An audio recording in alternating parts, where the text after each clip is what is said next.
and teddy bear. I also remember that years later, my cousins got a Teddy Ruxpin, and that was the first time that I ever got to mess around with one. And I used to like to take theirs and put my rap tapes in it. I mean, there's nothing like Teddy Ruxpin doing iced tea.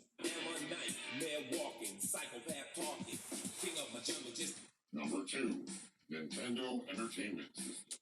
The Nintendo Entertainment System, or NES, again, this is one that could be argued was one of the biggest toys of the 1980s. I mean, every kid had this on their Christmas list, and a few were even actually lucky enough to get it.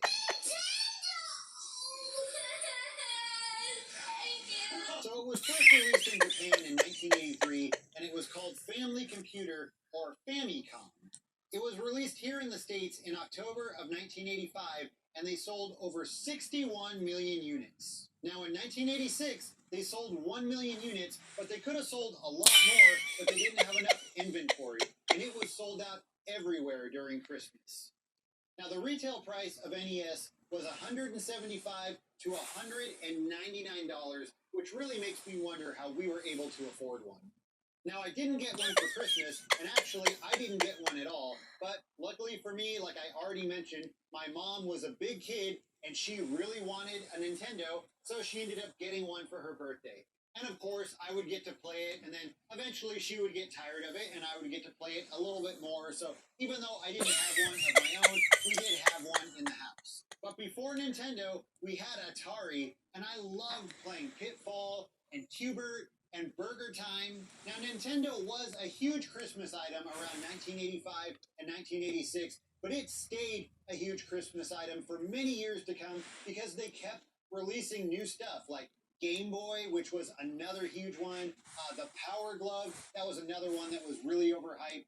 Super Mario Brothers 3.